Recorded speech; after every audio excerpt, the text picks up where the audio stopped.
Hey everybody, doing something a little bit different this week. This is going to replace one of the podcast episodes, so I hope you enjoy what I'm going to talk about here. It's going to be quick and it's right here from the office. I do want to say one thing is if you're not following us on our YouTube channel, it's at On the Blue Line. Make sure you check that out. I would love for you to join us there. One of the things we're going to be doing is some live episodes, and that is going to start as soon as Friday. And depending on when this releases, Friday may have been the last Friday, which means you missed it. But that's okay. If you follow us on social media, you would have seen it there. So please be sure to check that out. And other than that, everything else about what we're trying to do is at ontheblueline.com, ontheblueline.com.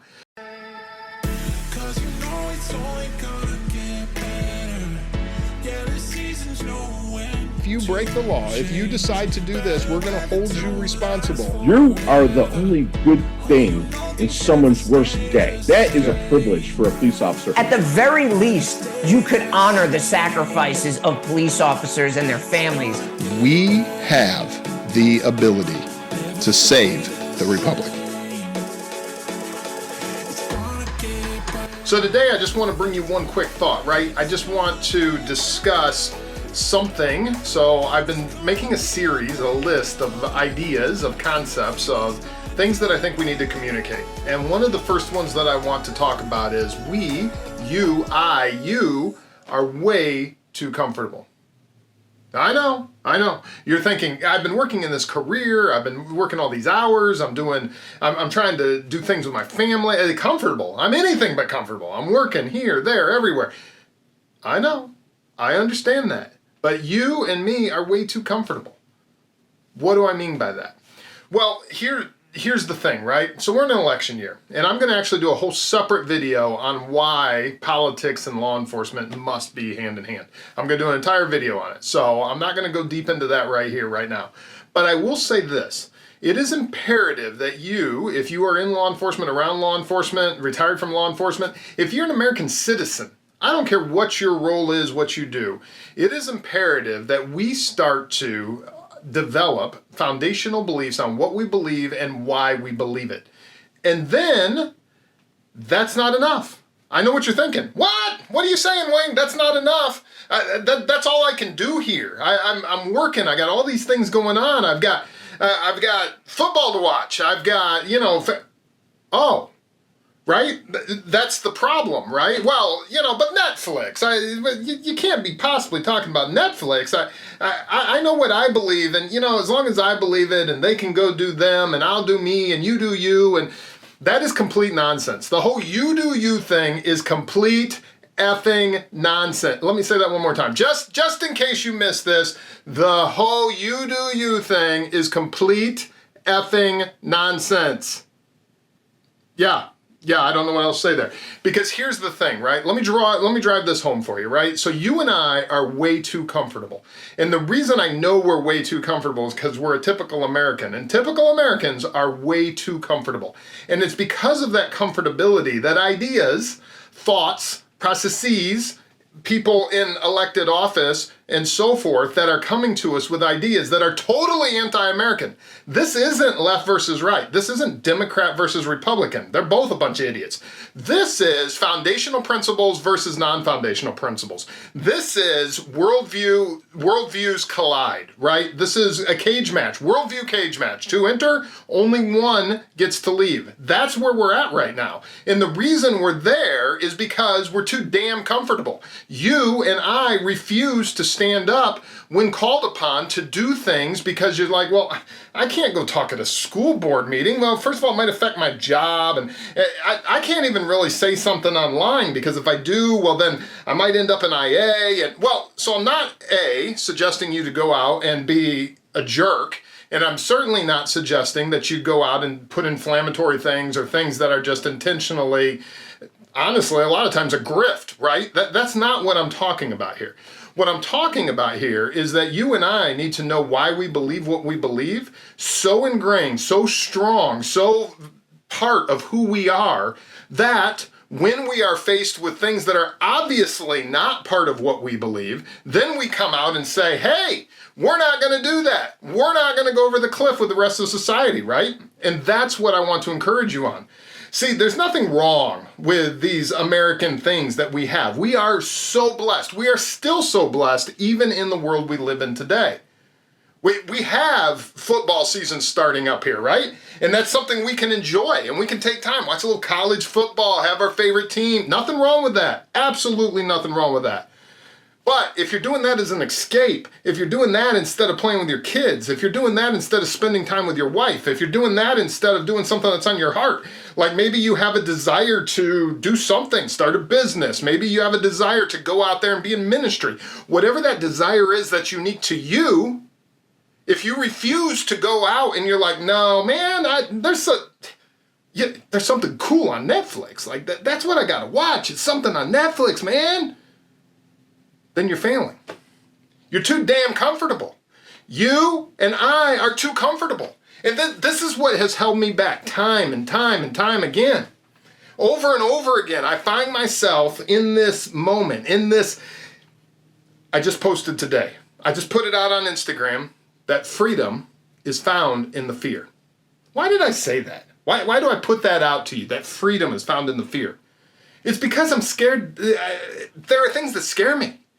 Right? And honestly, it's not the crazy things. Like, give me a bad guy with a gun. That doesn't scare me. Give me a fires. I'll let firemen handle those. But no, but in all seriousness, someone screaming for help and the house has got a fire and I can get in there and get that doesn't honestly scare me. You got a bad guy. You got an unknown car, right? And the windows are all tinted and you're coming up there and you're like, this could go really bad. I don't know. And obviously we have our training and we have our way that we're going to do this. But at the end of the day, it's really not scary. However, I'm trying to build this podcast and going out and talking to area businesses to see if they want to advertise, see if this is something that will resonate with them, that will help them. Scares the hell out of me. Because it's outside my comfort zone. It's outside of what is natural for me. But the freedom, this thing becoming a business, this thing helping more, this thing reaching the goal of helping 800,000 people every week, where does that number come from? Number of U.S. law enforcement officers. Helping 800,000 people every week is the minimum of what I'm hoping to do here. And see, that is what I'm afraid of. There was a point that public speaking is what I was afraid of. What did I do? Right? What was the antidote? What did I do when I was like, man, I can't do that. I don't want to. I got to stand up in front of people. I got to do what now? I don't want to do that. You can't make me do it. So what did I do? Well, I started taking classes that forced me to stand out in front of people. I started with the FTO class, and at the time in the FTO class, field training officer for those not in law enforcement. At the time in the FTO class, you had to get up and give a little presentation. You had to do a little training, something that you would do with a trainee in the car. So I did that, and I'm like, well, I didn't die. I didn't die. I stood up here. I didn't die. Good. So then what I do next? Well, line supervision. Entry-level leadership class. Has a lot of standing up here and speaking. Well, then what did I do next? Well, let's see here.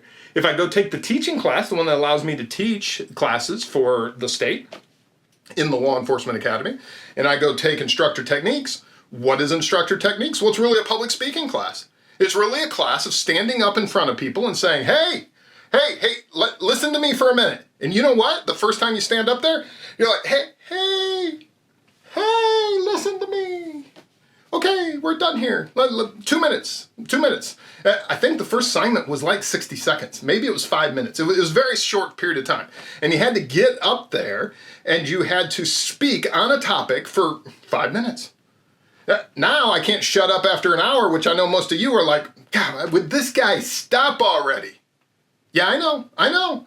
But at the time, it was like, I didn't know what to say, right? When I first started this podcast, again, all of this is pushing into that fear, pushing into the unknown, pushing into something I'm scared to death of. When I first started the podcast, word for word, I would type it all out. Sometimes I still do that if I'm telling a story or something, because even now, there is a time that, you want to have it driven a specific way, and I want it to be very intentional in the way it's written. But in the beginning, the entire episode was scripted out. And I would sit there, and this was before Chat GPT. So it was all 100% scripted out by me, type, type, type, type, type, type, type, type. And I would get this whole thing written out. And then I would sit down and I would read it verbatim. And that was those very first episodes. Now, I literally put one line on the screen. Talk about you are way too comfortable.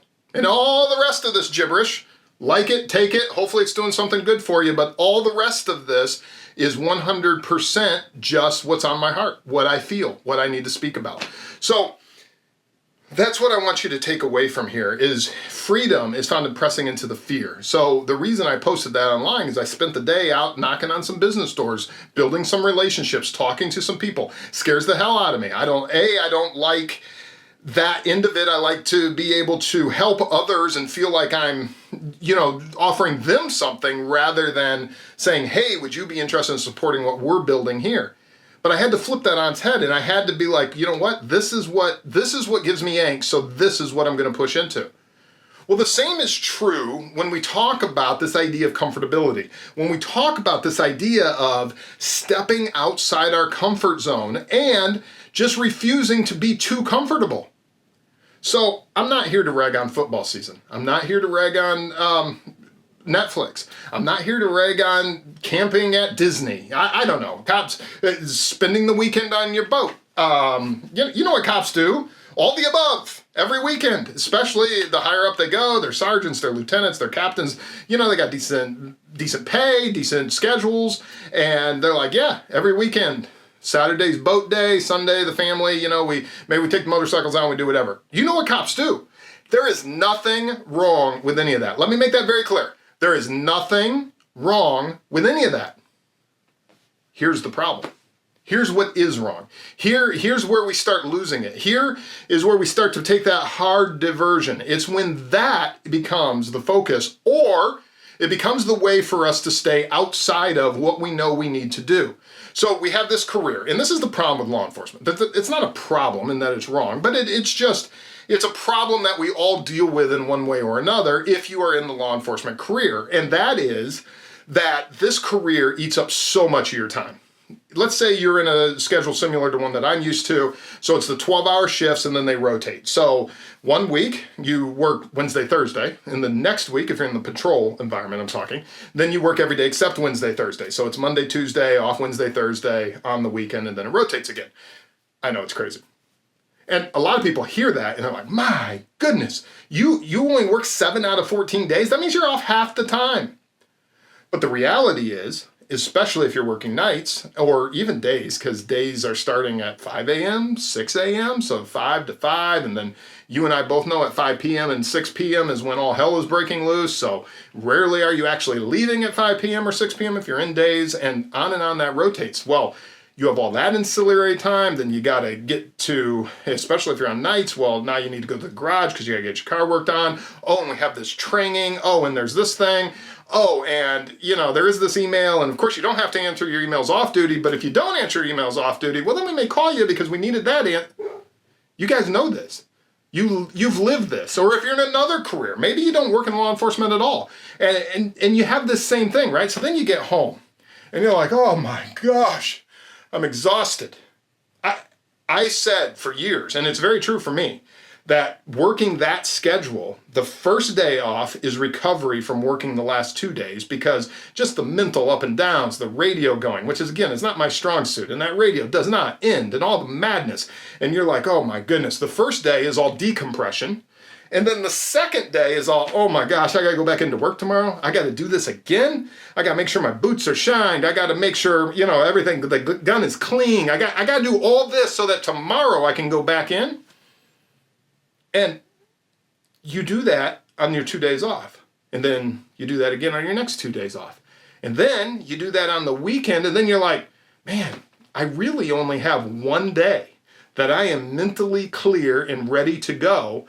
And that's 1 day out of my 3-day weekend every 2 weeks. So that really means that you're only decompressed and feeling ready to do things 1 out of 14 days. A little different than that 7 out of 14 day that it sounds like in theory. I only say that to say that this is where we often lose it, right? We often lose it we just get so exhausted. So let me just talk about myself. Doing this podcast, doing whatever this is, content creation. Hopefully this is something you're enjoying. In fact, if you are enjoying it, if you would, please be sure to like this and subscribe below. But either way, I did this because I felt like it was a mission. I felt it was something I needed to do, something I needed to get out to you. Well, in doing so, it starts taking up so much time. I can't even tell you how many hours week to week to week. It's an average of 15 hours minimum every 2 days that I lose to this project. And that's all in, because currently I'm also doing all the editing and so forth. But that's going to change, and we're believing that. But that's the thing, right? So you take on whatever it is you feel you need to do. Well, I really need to engage with my family more. Okay. I really need to engage with my son. I don't spend enough time with him. He's so bogged down in video games or whatever, and you feel like, okay, this is the thing I need to do. I really need to engage with this person or engage my wife and I. Maybe that's your situation. You're like, man, we haven't had a date night in since we were dating. If that's your situation, well, then you're like, okay, I need to engage.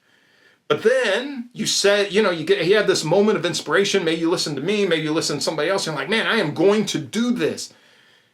And then reality strikes, and you're like, oh, but I'm so tired. Maybe we're not going to do it this Wednesday night. And then a week goes by. Well, Monday night isn't good, and the kids and so forth. Well, maybe next Friday.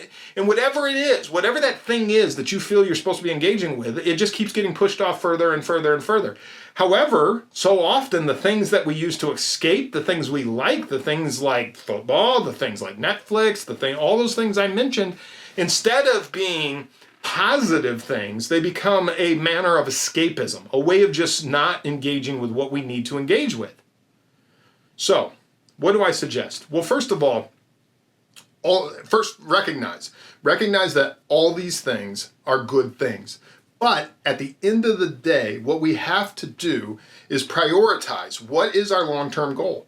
I think, for me personally, that the biggest thing that helped me was starting to lay out an actual goal, like family goals, work goals, food goals, exercise goals, and then I had to break those goals down. What can I realistically get done? And honestly, I'm still shaving on this, right? So for some reason, I can't, for instance, getting to the gym, right? So I get up at a certain time in the morning and I'm like, all right, I'll be in the gym in 30 minutes. Well, that has never happened. It never. I've tried time and time again. I'll be there in 30 minutes. Never. So I just started clocking, okay, what is the realistic amount of time that it takes me to get up, get my coffee, knock out a couple priorities, and then get to the gym? Well, it's really an hour. Okay. So then that's what it is on the schedule now. At this time, 1 hour after I get up, I'm going to the gym. And then why is that prioritized? Why is that so important? Well, because I decided that is going to be one of my non-negotiables.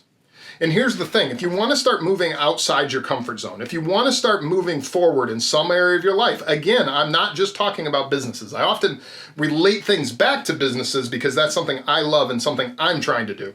But for you, it could be relationships. It could be your career in general, right? Maybe you just started in law enforcement. Maybe you're a brand new cop. Maybe you're thinking of going into law enforcement. Well, then I hope you really hear me, because now is the time to start prioritizing and say, okay, these are the things I'm going to put in place to safeguard my time and make sure that I'm 100% at work, clear mind, engaged when I need to be there, and I'm 100% engaged with family when I need to be there, and I'm 100% engaged in whatever that may be that you want to do when you're there. What does that mean? It means that it all really comes down to planning. So that's what I want to start with this week, is I want to encourage you to just, this is very cursory, right? I'm going to go deeper into this. We're going to talk more about this in the future. Goal setting is very important to me because I have found that I hit 100% of the goals I don't set. 100% of them I've hit. And I hit far less of the goals I do set, but I get a whole lot closer than I would have been when I didn't set them, right? So here's the thing. You have to, if you have things you want to do from relationships on, and you don't want to get stuck in this, I'm way too comfortable, and you want to start making a real difference, and you want to stand up for things, and you want to engage with those that you love in your life, then this is what I encourage you to do, is to start with laying out what are my actual goals, what are those things I want to accomplish. And then we're going to break that down a little further and get it into non-negotiables. And that's where I'm at, and I'll share those with you a little bit more. So if you're enjoying this content, if this is something you enjoy, ontheblueline.com, I want to hear your feedback. That's weighing@ontheblueline.com, weighing@ontheblueline.com. I actually answer those emails. So by all means, please email me. If this is something you want to talk a little more about, by all means, send that to me as well. And I hope you're enjoying this. This is a little different format, so I'd love to see your comments about whether or not this is the type of content you want to have more of. And I hope this gives you a little something to think of for this week. So that's all I have for you. However you're watching or listening to this, thank you so much, and thank you for continuing to engage with this. The other thing I want to make sure I tell you about before I go away is our Patreon page. That's up and running now, so it's patreon.com/ontheblueline. And on there, you get content you can't get anywhere else. So if you enjoy this kind of content, know that there is members-only content on there. And so I hope you're going to join, and I hope that we can pick this up inside there. So thank you again so much for listening, for watching, for sharing. You guys are the best. I'll see you next week.